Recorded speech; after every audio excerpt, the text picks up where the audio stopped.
네, 당신과 나는 누구입니까? 이런 제목으로 하나님 말씀을 나누겠습니다.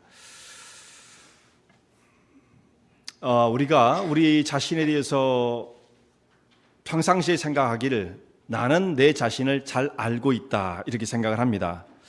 내가 나를 모르면 누가 나를 알겠는가? 그래서 내 사정과 나의 형편은 내가 잘 알지, 나는 누구인가에 대해서 나만큼 아는 사람이 없을 것이다 이렇게 생각을 하죠.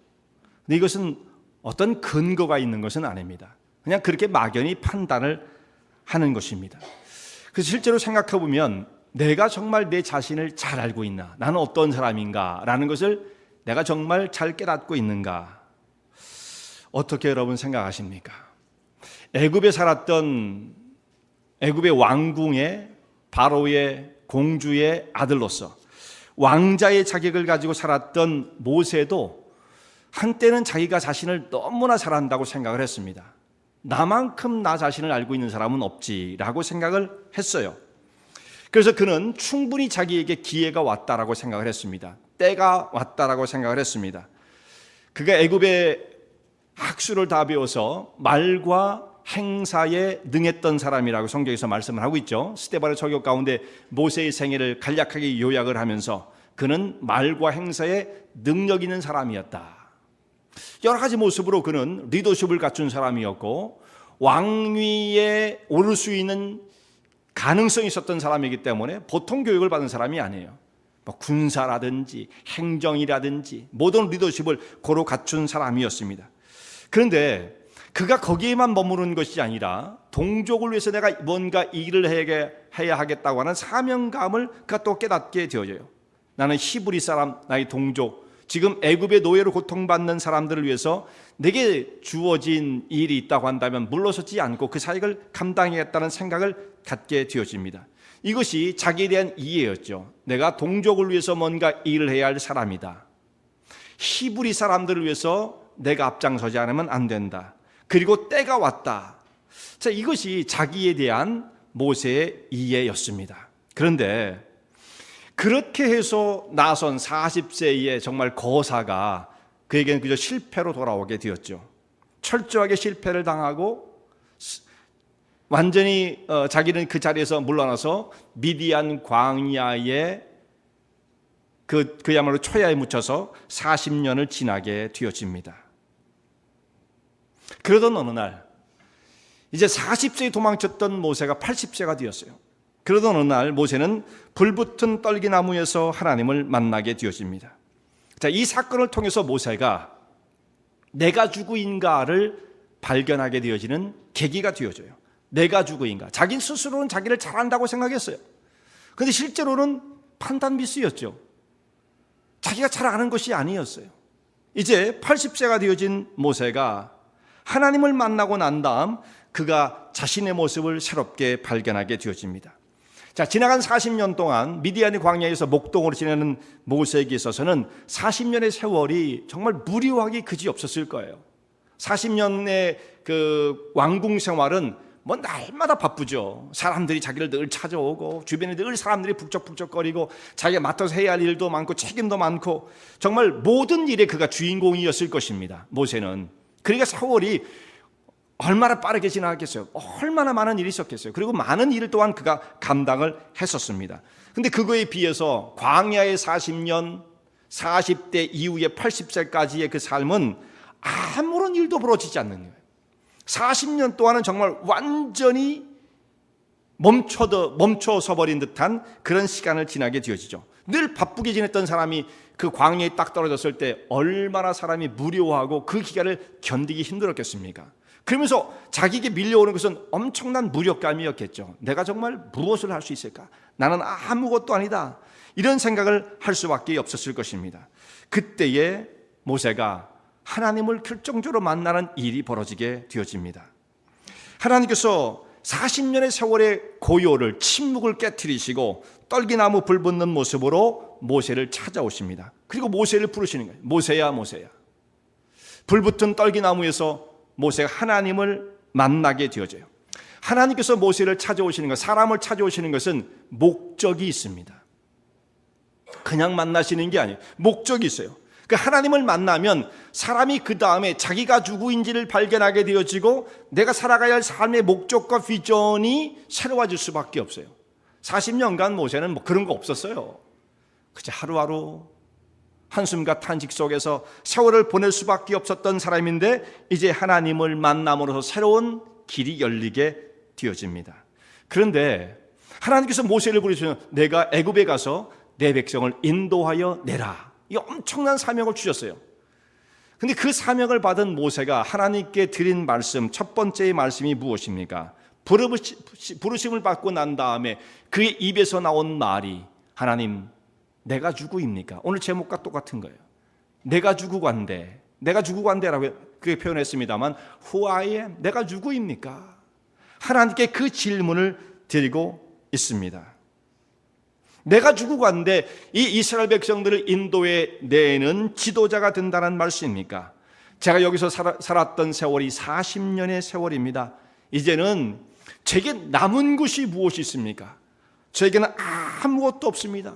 저에게는 기운도 없고 경험도 없고 이제 그 백성을 뭐 인도할 수 있는 경험도 없고 제 옆에 사람도 아무도 없고 모세가 그렇게 되었죠. 아무도 없어요.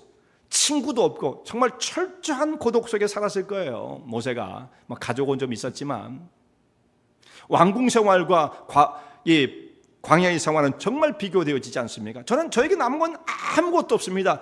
제게 또 하나 찾아온 것이라는 것은 그저 나이만 많이 먹었다는 거예요. 그러니 저 같은 사람이 어찌 이 백성을 인도해 낼 수가 있겠습니까? 내가 누구길래, 내가 누구입니까? 제가 어떻게 이 사역을 감당할 수 있다는 말입니까? 모세가 하나님의 부르심을 받았을 때에 80세에 찾아오신 하나님을 만난 그때 모세가 참 기가 막혔을 거예요. 하나님 좋은 세월 다 놔두고 왜 인제 찾아오셔서 저보고 무슨 백성을 인도하라고 뭐 그런 이상한 말씀을 하십니까? 지금은 그때가 아니지 않겠습니까? 참 기가 막히지 않았을까? 하나님 어떻게 골라도 이런 시기를 고른다는 말씀입니까? 아마 그가 가장 의문시되었던 것은 시기의 문제였어요. 시기. 좋은 세월 40년 전에 저를 찾아오셔서 그때 저를 좀 조금만 도와주셨다고 한다면 제가 이렇게 인생을 보내지 않았을 것입니다. 시기의 문제죠. 그런데 어떻게 하나님은 80세 노인에게 저에게 찾아오셨습니까? 저도 40세에는 민족을 위해서 정말 일해보고자 하는 그 뜨거운 마음으로 열정으로 피가 끓었던 사람입니다. 애굽 사람을 쳐 죽일 만큼 이건 의분이었잖아요. 거사였어요. 그리고요, 이 일을 하면 뭔가 하나님의 사역이 이루어질 것이라고 하는 의로움과 정의감에 의해서 이 사역을 했던 사람이에요. 저는 사실 맘만 먹으면 한평생 궁전에서 평안한 삶을 보낼 수가 있었지만 그러나 이 민족을 위해서 이 모든 것을 기꺼이 포기하려는 마음을 가졌습니다. 모세 같은 사람이 이런 것을 포기한다는 게 쉬운 것이 아니었잖아요. 포기할 것이 없는 우리도 포기를 못하는데, 여러분 우리도 포기를 못하잖아요. 근데 모세는 상황이 너무 다르잖아요. 우리는 뭐 포기할 것도 없는데도 그걸 뭐 포기하고 그걸 붙잡고 뭔가를 해보려고 그러지 않습니까? 하나님 앞에서 능력이 안 생겨요. 모세는 포기할 것이 너무나 많았는데 그것을 과감하게 다 버리고 그 사역에 뛰어들었던 사람인데, 하나님 그때에는 주님께서 저에게 아무런 도움도 주지 않으시더니 이제 80이 되어진 저에게 찾아오셔서 그 백성들을 인도해 내라는 이 말씀을 하시는 이유가 도대체 무엇입니까? 이제는 너무 늦었습니다. 이제는 시간이 다 지나갔습니다. 저는 이제 노인입니다. 은퇴를 해도 벌써 했어야 할 나이입니다. 이 시기의 문제, 이건 이해가 안 가는 문제였을 거예요. 이해가 안 가는 문제. 또 한 가지는요, 하나님 제 여건을 보십시오. 이 여건의 문제죠. 제가 어떻게 그 백성들을 인도해 낼 수 있는 여건을 갖췄단 말입니까? 저는 자기의 신분이 어떤 사람입니까? 미디안의 광야의 노인이에요. 목동 노인입니다. 그럼 말하자면 이것은요, 깡촌의 최고의 깡촌이 어딜까요? 전기 안 들어오는 데에, 인터넷 없는 그곳에, 아무도 나를 알아주지 않는 그곳에서 그냥 나이 들어가는 촌 노인에 불과한 사람이에요. 저 같은 사람이 이제 애굽에 가면 애굽 사람들이 어디서 촌 노인네가 나타났나 그렇게 생각할 것입니다. 애굽 사람이 저 같은 사람 상대를 안 해줄 것입니다. 제가 어떻게 바로를 만납니까? 애굽 사람들도 만나기 힘들 터인데 바로의 궁전에 제가 들어간다고요? 여건이 맞지 않습니다. 저는 자격을 잃었습니다. 광야에서 사는 동안에 저는 애굽과 전혀 관계없는 사람이 되었습니다. 양치던 목자가 애굽에 돌아가 바로를 만난다면 아무도 저를 상대해 주지 않을 것입니다. 저는 애굽에서 생활해 봤기 때문에 압니다. 그런 거죠. 바로의 궁전에서 40년 사는 동안에 그런 사람 만난 적이 없거든요. 그런 사람을 상대해 주지 않는 것입니다. 그러니 제가 거기 가면 바로가 야 여기 있다 네 백성 데리고 가라 그렇게 하겠습니까? 저는 도저히 그것을 할 수 없습니다.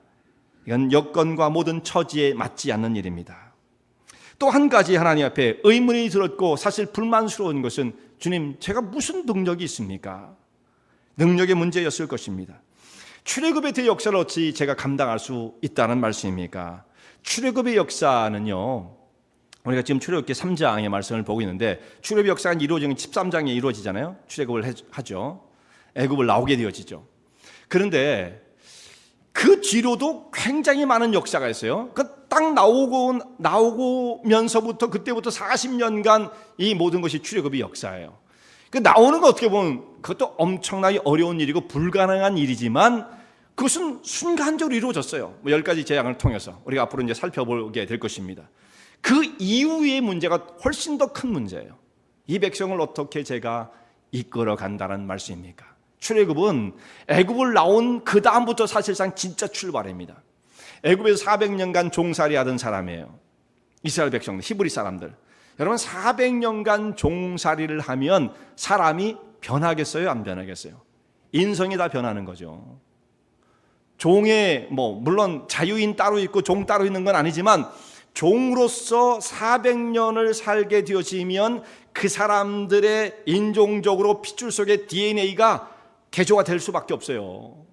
종의 습성이 뼛속까지 스며들 수밖에 없어요. 그래서 누가 시키는 것만 하면 되는 거거든요. 자기가 자발적으로 독립적으로 뭔가를 선택하고 사람과 사람 사이에 맺어야 할 어떤 그런 인간적인 관계 이런 것들을 잘 모르는 사람들이에요. 종은 그저 주인이 주는 밥 먹고 시키는 일을 하고 이것이 400년간 그 사람 속에 체내 속에 자리 잡게 되어지면 나는 자식들도 자녀들도 그 핏줄을 타고 나는 겁니다.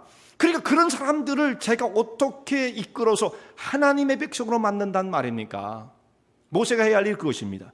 백성을 이끌어내어서 가나안 땅에 들어가 이제 바로의 종이 아니라 하나님의 거룩한 백성으로서의 삶을 살 수 있는 모든 여건과 교육과 국가적 시스템을 만들어주는 일을 해야 되는데 이 백성 훈련도 전혀 안 된 사람들 그런 의식이 없는 사람들을 데리고 제가 무슨 일을 한단 말입니까? 이것은 제 능력으로 마땅치 않습니다. 할 수 없는 일, 너무도 큰 일이었기 때문에 그렇죠. 저한테는 할 수 없는 일입니다. 저는 못합니다. 그래서 제가 죽고 간데 내가 바로에 가며 내가 죽고 간데 이 백성을 인도하여 낸다는 말입니까? 저는 더 이상 애굽의 왕자가 아닙니다. 단지 미디안에 늙어가는 목동에 불과합니다.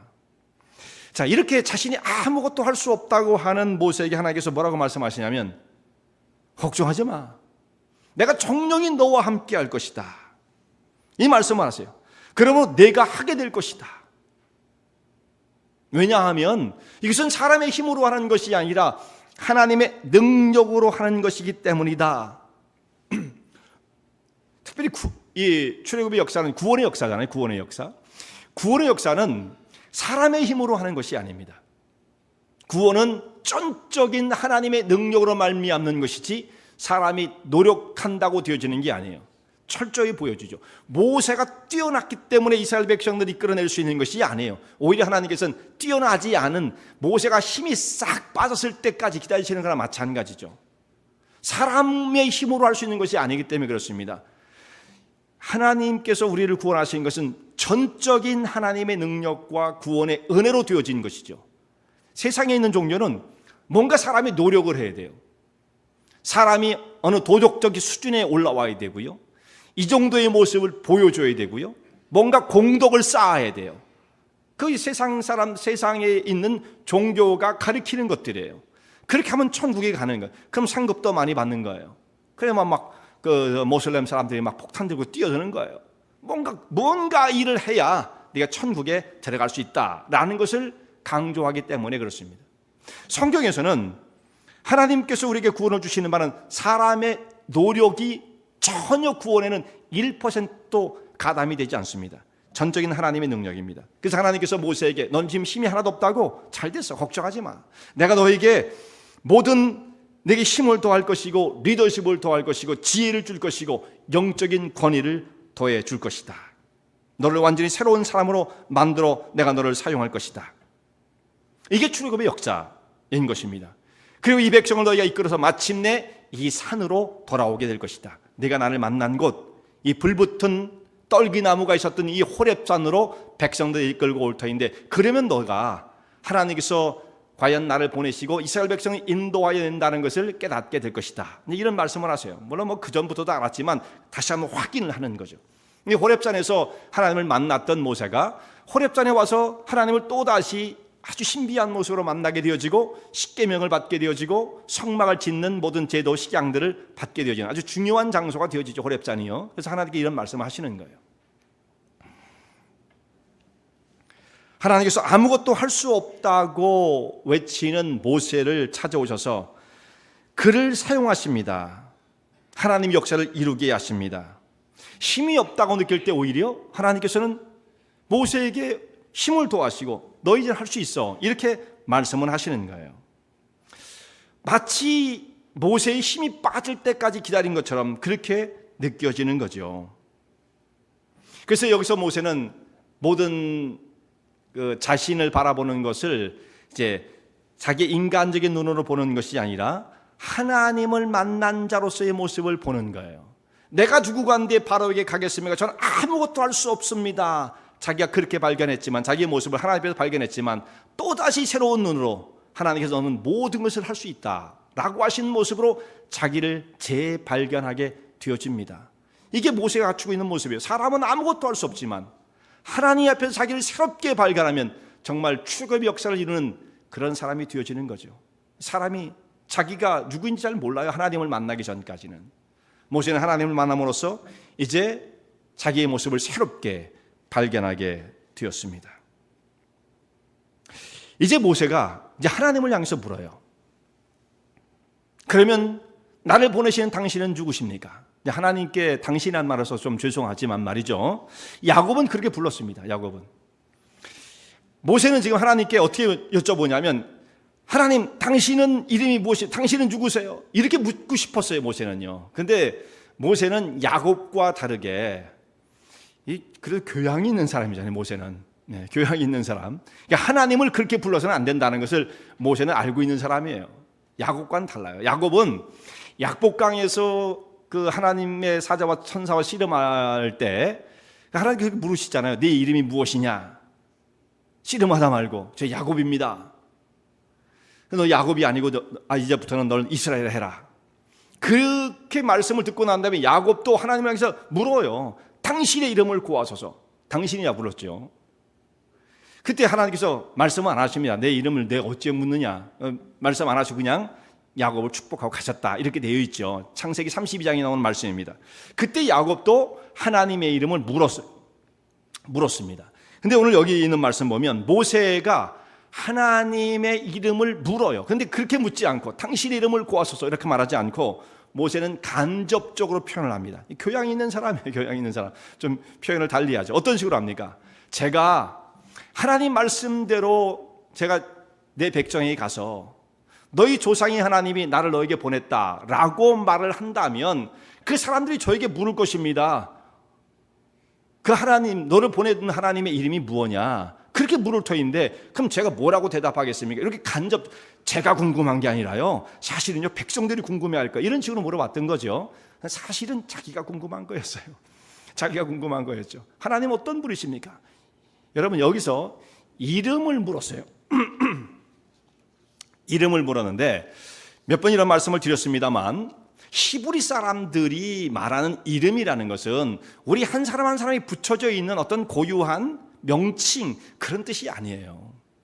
뭐 누구로 부른다, 누구는 뭐 저는 구본진이라 부르고 뭐 누구라고 부르고 이렇게 이름이 다 붙어 있는 그런 이름 중에 당신에게는 어떤 이름이 붙어 있습니까? 그런 뜻이 아닙니다. 이 이름은 하나님의 존재됨이에요. 존재됨. 당신은 어떤 분이십니까? 이름이 중요한 게 아니죠. 사실은 하나님 당신은 어떤 분이십니까? 어떤 분이시길래 저를 불러서 애굽으로 보내시는 것입니까? 당신의 존재됨은, 그 의미는 무엇입니까? 이렇게 하나님을 묻고 있는 거죠. 모세가 어렸을 때 이제 부모, 특별히 이제 어머니죠. 어머니의 젖을 먹고 그가 양육을 받았기 때문에, 그러면서 어머니의 히브리식 교육을 받은 거예요. 야, 잘 들어라, 모세야. 너는 내 젖을 먹고 자라는데 너는 애굽 사람이 아니다. 조금 있으면 왕국으로 들어가서 그 공주의 아들로 자라겠지만, 양자가 되겠지만, 너는 히브리 사람이라는 걸 잊어서는 안 된다. 그리고 히브리 사람은 이러이런 의미를 갖고 있는 거야. 너 아브라함 기억해야 돼, 아브라함. 너 이삭 기억해야 돼, 이삭. 너 야곱 들어봤어? 야곱 기억해야 돼. 이런 식으로 신앙교육을 쫙 시킨 거예요. 그에게 그런 스토리를 얘기해 주는 거예요. 스토리를. 야, 하나님의 백성 이렇게 살아야 돼, 이런 것도 중요해요, 여러분. 그러나 성경에 있는 말씀 스토리를 전달해 주는 것이 대단히 중요해요. 너의 이런 역사를 가지고 있는 백성의 후손이고 그 언약의 백성이라는 것을 모세에게 심어 준 것입니다. 그러니까 그것이 모세의 심령 속에 간직되어 있었던 거예요. 근데 이것이 잘 헷갈리고 잘 몰랐습니다. 40세까지는 내가 정말 히브리 사람인가? 왕자니까 자기는. 이게 구분이 잘 안 가는 거예요. 근데 40세가 나서 철이 나고 뭔가 세상을 다른 시각으로 보기 시작했을 때, 어머니가 가르쳐줬던 내가 히브리 사람으로서 해야 할 자기의 정체성과 사명을 발견하게 되었던 거죠. 그러니까 하나님이 어떤 분인지를 알아요. 모르는 게 아니에요, 모세가. 그런데 오늘 여기에서 하나님을 다시 만나니까, 하나님, 당신의 이름은 무엇입니까? 이름을 묻는 게 아니고, 당신 하나님 그분은 어떤 분이십니까? 라고 하는 하나님을 더 깊이 알고 싶은 그의 영적인 갈망을 표현하는 거예요. 자, 하나님을 알면 알수록 하나님을 더 알고 싶은 영적인 갈증과 갈망이 생기는 것입니다. 여러분, 우리가 예배 중에도 정말 하나님을 더 알고 싶은 분들은 어떤 분들이냐? 정말 신앙생활을 더 잘하려는 분들이 하나님을 알고 싶은 거예요. 근데 무관심한 분들은 뭐냐? 그런 분들은 한 분도 없어 보입니다만, 하나님을 모르는 사람은 관심이 별로 없어요. 또 하나님을 아는 사람일수록 더 하나님에 대한 갈증이 생기는 거예요. 그게 모세를 통해서도 보여지죠. 그 모습이 사도 바울을 통해서 나타나게 되어집니다. 그러니까 빌립보서 3장 10절에 있는 말씀을 보면, 바울이 하나님을 얼마나 잘 아는 사람이에요. 하나님에 대해서, 예수 그리스도에 대해서, 십자가의 은혜에 대해서 증거하고 백성들을 가르쳤던 사람 아닙니까? 그런데 그가 어떻게 표현합니까? 내가 예수 그리스도를 더 알고 싶고 그의 부활의 권능과 고난의 참여함을 알려하여, 그게 알고 싶다는 말을 쓰고 있습니다. 알고 싶다. 내가 예수님을 더 알기를 원합니다. 예수님의 그 부활의 권능을 알기를 원합니다. 부활의 권능 이전에 있었던 십자가의 고난을 알기를 원합니다. 예수님을 더 깊이 알기를 원합니다. 모르는 게 아니었죠. 근데 더 깊이 알고 싶은 갈망이 일어나는 거예요. 이 사도 바울의 심령 속에 똑같은 것입니다. 지금 모세가 하나님을 몰랐던 바가 아니지만 이렇게 떨기나무 불 붙는 모습으로 주님을 만났을 때, 하나님 이번에 오셨으면 저에게 하나님이 어떤 분인지를 좀 더 분명히 말씀해 주십시오. 더 주님을 알고 싶습니다. 이런 말씀을 드리는 겁니다. 자, 하나님을 더 깊이 알면 앞으로 당하는 어떤 위험이 있을 때, 이스라엘 백성들이 끌어내는 과정에서 고통이 왔을 때에도 그가 머뭇거리지 않고 정말 목숨을 버리는 일까지 감당할 수 있지 않겠습니까? 하나님을 알아야 그 일을 감당할 수 있지 않겠어요? 하나님을 알고 싶습니다. 이런 갈망을 표현했던 거예요. 그때 하나님께서 뭐라고 말씀하십니까? 이름을 말씀하셨어요. 나는 누구야? 이름을 말씀하셨습니까? 여기 보면 마치 그런 것처럼 보이기도 합니다. 자, 하나님께서 뭐라고 말씀하시냐면, 나는 스스로 있는 자다. 스스로 있는 자가 나를 너에게 보냈다 하라. 그러니까 모세를 이스라엘 백성들에게 보냈다 하라. 이렇게 말씀하라고 하시면서 하나님을, 자신을 표현할 때 스스로 있는 자로 표현을 했어요. 스스로 있는 자. 근데 여러분, 이거 스스로 있는 자라는 건요, 우리 성경의 말씀을 번역을 할 때 의역을 한 거예요. 뜻을 알게 하기 위해서. 있는 그대로 번역을 하면 어떻게 되어지느냐면, 스스로 있다는 의미는 여기 안 들어 있습니다. 그냥 어떻게 표현해야 되느냐면, 우리말로 번역을 하면 그거예요. 나는 나다, 이 뜻이에요. 그래서 영어 성경에는 I am that I am 이렇게 표현되어 있는 것입니다. 스스로 있다라는 말은 이 속에 들어있질 않아요. 그리고 하나님은 뭐라고 표현한 거냐면 자기 자신을 나는 나지 이렇게 표현한 거예요. 나에 대해서 묻는 거야? 나는 나지 이렇게 표현하지. 여러분에게 누군가 당신은 누구세요? 그렇게 물었더니 나지 이러면 안 돼요. 여러분들은 그건 하나님만 쓰시는 거예요. 하나님만. 그게 무슨 의미입니까? 나는 나다. 내가 모든 것의 근원자이니 내게 대해서 무슨 더 설명이 더 필요하겠느냐. 하나님은 모든 것의 근원자. 그래서 우리가 그걸 의역을 해서 스스로 있는 자라는 표현을 쓰는 거예요. 누군가가 하나님을 있게 한 것이 아니라 하나님께서는 원래부터 계신 분이시고 존재하신 분이시고 그 하나님께서 이 모든 천지 만물을 지으신 분이에요. 창조자시죠. 근원자, 원인자가 되십니다. 여러분, 우리가 우주를 볼 때 우주가 무한하죠. 우주는 근데 무한하지 않습니다. 무한한 것처럼 우리가 느껴요. 무한한 것처럼. 근데 우주는 무한하지 않아요. 리미트가 있어요. 끝이 있습니다. 우주는. 가보진 못해요. 우리가요. 그러나 과학적으로 산술적으로는 분명히 그 규격이 있는 거예요. 몇이라고 그러죠? 160광년이라고 그러나요? 그게 끝이에요. 잠깐 못 가지만 그게 끝입니다. 우주밖에 뭐가 있느냐? 아무것도 없는 거예요. 이게 하나님이 주신 모든 피조세계는 유한한 거예요. 우주라 할지라도 유한한 것입니다. 무한자는 하나님이 한 분밖에 안 계세요. 나머지 모든 것은 다 유한한 거예요. 때가 있어요. 범위가 있어요. 리미트가 정해져 있습니다. 이분 여기 그 무한한 우주처럼 보이는 우주도 다 바운드리가 정해져 있어요. 끝이에요. 끝. 오직 한 분 하나님 한 분만 하나님만 무한자가 되시는 거예요. 그러니까 하나님께서는 그렇게 말씀할 수 있어요. 나지. 오로지 한 분이신 유일하신 하나님, 특별하게 구별되어진 그 하나님은 그렇게 표현할 수 있어요. 그런데 이 땅에 70억이 살면서 그 중에 하나인 우리가 나를 물어볼 때 나지 그러면 그건 되게 예의가 없는 것입니다. 네. 그죠? 하나님은 그렇게 표현했어요. 나는 나다. 나다라고 말씀하신 하나님께서 모세를 애굽으로 다시 보내시고 그에게 사명을 주시어서 출애굽의 역사를 이루게 하십니다. 여기 보면 오늘 말씀에도 여호와라는 이름이 한번 나옵니다. 여호와. 여호와라고 하는 의미가 이제 이 동사에서 조금 변형된 거거든요. 나는 나다라고 하는 데서 조금 변형된 거예요. 그런데 그 뜻이 뭐냐면 하나님께서는 존재자라는 뜻이에요. 존재자. 계시는 분이라는 뜻입니다. 계시는 분. 다른 말로 하면 모든 걸 있게 하는 분이라고 말할 수도 있어요. 모든 것을 있게 하는 분. 하나님은 계시는 분. 그러니까 거기다가 스스로라는 말을 우리가 붙인 거예요. 영어 성경에는 스스로라는 말이 없습니다. 그냥 계시는 분이에요. 근데 그분 어떻게 계시냐면 나는 나다라고 하는 표현 속에 하나님은 전에도 계셨고 지금도 계시고 장차에도 계실 미래에도 계실 분으로 표현되어 있어요. 그러니까 이건 뭐를 말하면 시간을 초월해 계신 분이에요. 여기 지금 우리는 현재에만 있어요. 현재에만. 과거는 살아왔지만 이건 지나갔죠. 미래는 이제 앞으로 살 것이지만 우리가 그건 경험에 앞으로 가야만 있는 거죠. 근데 하나님은 시간을 초월하기 때문에 과거에도 계셨고 지금도 계시고 앞으로 미래에도 영원토록 계실 분. 그러니까 하나님께만 3시대가 다 적용될 수가 있는 거예요. 우리는 현 시대밖에 사실상 없어요. 우리는요. 사실은 정확하게 엄밀하게 말하면 지금 이 순간만 우리는 존재하는 거예요. 사실은요. 여호와라고 하는 그 이름도 하나님은 계시는 분이시다. 근데 그 어원이 거의 같은 의미를 가지고 있습니다.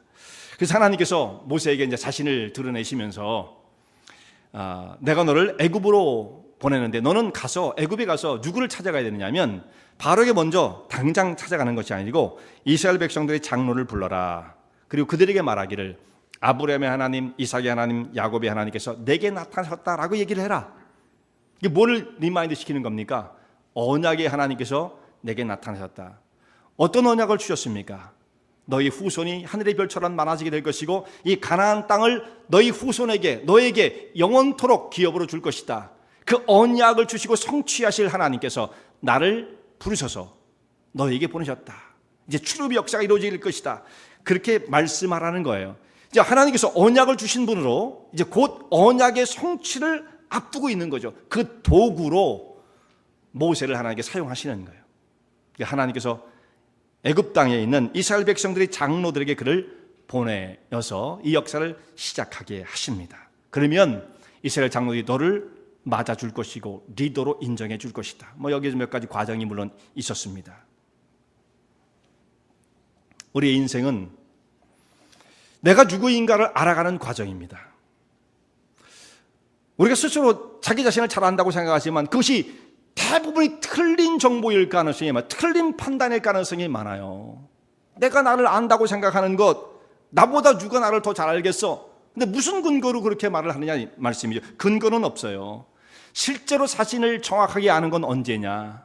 하나님을 만났을 때 하나님 앞에서 비로소 자기의 참다운 모습을 발견하게 되어집니다. 그때 모세가 자신을 발견했을 때 자신은 아무것도 할 수 없는 사람이었습니다. 그러한 자신을 발견해요. 40년 전에는 모세는 스스로 어떻게 생각했느냐면 나는 모든 것을 할 수 있다고 생각했어요. 능력도 갖췄고 리더십을 갖췄고 여건도 됐고 다 할 수 있다고 생각했어요.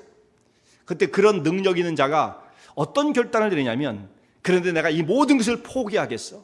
그러면요 그렇게 되었을 때 옆에 있는 사람들이 모세를 야 대단하다고 인정해 줄 줄 생각했습니다. 많이 가진 사람이 포기했을 때 위대해 보이잖아요. 우리가 포기해봐야 위대할 거 하나도 없어요. 그래서 포기를 안 하나요? 네. 우리가 가진 걸 포기한다고 해서 우리는 뭐 대단한 게 아니니까. 모세는 그걸 내려놓았을 때 희생하고자 포기했을 때 그건 정말 위대해질 수밖에 없는 겁니다. 그러니까 사람들이 모세도 그 기대를 했을 거예요. 내가 애굽의 왕자이지만 내 이 모든 것을 다 정말 티끌같이 여기고 민족을 위해서 내가 이 모든 걸 버리겠다. 그럼 사람들이 막 열광적으로 모세를 막 알아주고 그럴 줄 알았는데 아무도 그를 알아주지 않는 것입니다. 동족도 그를 알아주지 않는 것입니다. 히브리 사람들도 야 네가 뭔데 막 이러잖아요. 얼마나 상처를 받았겠어요. 이분 하나님께서도 모세를 알아주지 않으십니다. 손 하나 까딱은 안 하십니다. 모세가 철저히 실패를 해서 도망을 칠 수밖에 없었습니다. 40년간 목동으로 지내면서 이제 완전 노인이 되어진 모세는 그 다음부터 이제 자기를 아는 것이 뭐야? 나는 아무것도 할 수 없다고 자기를 표현하는 거예요. 사실 이거 너무 달라졌죠? 나는 아무것도 안 합니다. 근데 그때 하나님께서 모세에게 이젠 됐다 이렇게 말씀을 하십니다. 내가 애굽에 가서 내 백성을 인도하여 낼 것이다. 그러니까 자기가 깨닫고 있었던 것이 정반대였어요. 그러니까 무슨 뜻입니까? 자기가 능력이 있다고 생각했을 때는 사실상 능력이 없었을 때예요. 이것도 자기를 제대로 아는 게 아니에요.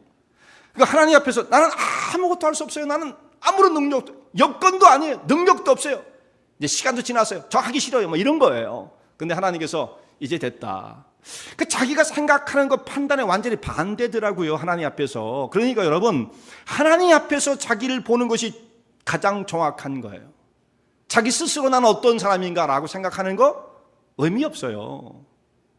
그게 진리가 아니에요.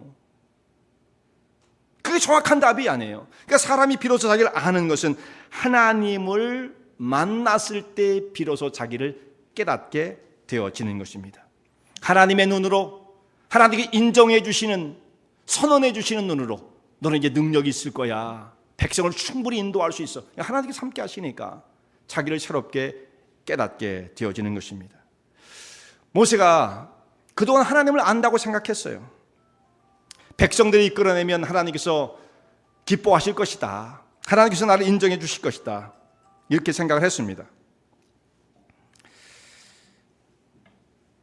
이것이 자신이 할 수 있는 거룩한 사역이다 라고 생각을 했습니다.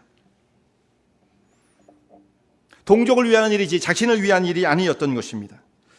자기를 오히려 희생하고 버리는 일이었습니다. 이 세상에서 우리가 사는 목적이 세상에 사는 목적이 그저 편안하게 별 걱정 안 하고, 제일 걱정 안 하는 게 뭐예요? 돈 걱정 안 하고 그냥 그렇게 살면, 그냥 경제적으로 별 문제 없이 살면 그냥 사람이 사는 거야. 이렇게 사람들은 어떤 가치 추구의 그 방향을 그렇게 잡습니다. 여기도 그런 분들이 계시지 않으세요? 뭐 특별하게 걱정할 거 없고 먹고 사는 거 지장 없으면 그럼 되는 거지 뭐. 사람이 다 그렇게 사는 거야 라고 생각하며 가치 추구의 체계를 그저 먹고 사는 것에 두고 사는 사람들이 얼마나 많아요. 모세는요, 그렇게 생각하면 이미 그걸 다 갖췄어요. 그걸 이미 초월을 했습니다. 근데 모세는 어떤 생각을 하냐면 그것을 그야말로 초계처럼, 티끌처럼 버렸습니다. 히브리서 11장에서 모세의 결단이 이렇게 말을 해요. 모세의 믿음을 이렇게 표현합니다. 믿음으로 모세는 장성하여 바로의 공중의 아들이라 칭함받기를 거절하고 도리어 하나님의 백성과 함께 고난받기를 잠시 죄악의 낙을 누리는 것보다 더 좋아하고 그리스도를 위하여 받는 수모를 애굽의 모든 보다 더 큰 재물로 여겼다. 다 버렸죠. 그리고 예수 그리스도와 함께 하나님의 백성들과 함께 하나님 나라를 위해서 희생하는 것, 모든 것을 포기하는 것을 선택했다라는 거예요. 그럼 이 정도였으면 하나님께서 모세를 알아주셔야 되잖아요. 그런데 40의 이 결단을 해서 하나님께서 모세를 외면하십니다. 참 이해가 안 가는 부분이죠. 돌보지 않으세요. 그리고 40년이 지나고 난 다음 80의 노인이 되었을 때 모세를 찾아오십니다. 그리고 그에게 사명을 맡기십니다. 어려서부터 간직했던 신앙 교육을 통해서 가지고 있는 영혼 속에 간직된 중요한 신앙이 있었지만 이게 다가 아니었어요. 모세의 신앙은 더 무르익어야 되고 하나님을 아는 지식에서 더 깊어져야 되고 더 성숙해져야 되는 것입니다. 그런데 이 과정이 어떤 과정을 거치게 되어지느냐면 삶의 다양한 일들을 만나면서 삶 속에 당하는 고난과 좌절과 슬픔, 실패, 버림받은 느낌, 이런 것들을 사람이 경험을 하면서 이 과정을 통해서 하나님을 하나씩 하나씩 알아가는 과정을 밟고 있는 거예요. 그래서 우리가 지금 당하는 고통과 아픔, 그것이요, 하나님을 알아가는 학습 교재예요. 그 과정을 거치면서 하나님을 아는, 맨날 등 따숩고 배부른 것만 우리가 찾는다고 한다면 하나님을 알기가 힘들어요. 그게 우리 삶의 추구하는 목적이라고 한다면 정말 그런 사람들은 하나님을 알기가 힘든 거예요. 적어도 사람은 하나님의 거룩한 형상대로 부름받은 사람으로서 고민거리가 있어요. 내가 왜 살지? 어떤 모습이야?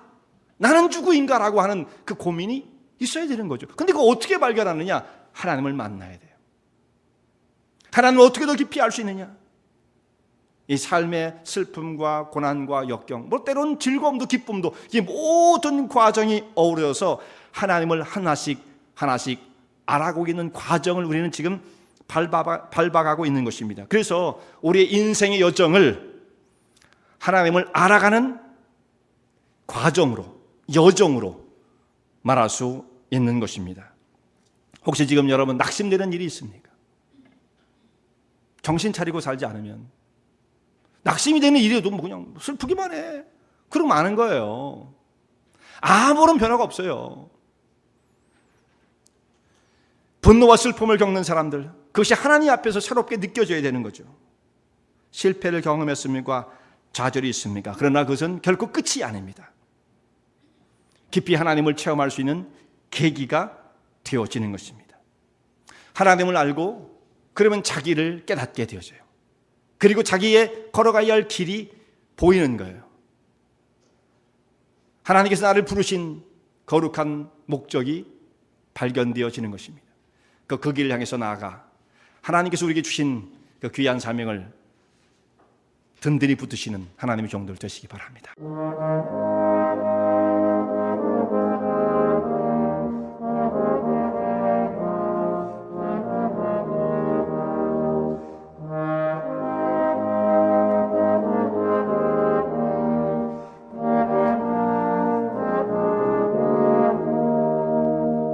이 설교 말씀을 듣고 신앙 상담을 원하시는 분들은 847-962-4412번으로 전화 주시기 바라며 은혜와 진리 장로교회는 230 US 하이웨이 45번 인디언 크릭, 일리노이 60061에 위치하고 있습니다. 주일 1부 예배가 아침 8시, 2부 예배가 11시에 있으며 새벽 기도가 매주 화요일부터 토요일까지 오전 6시에 있습니다.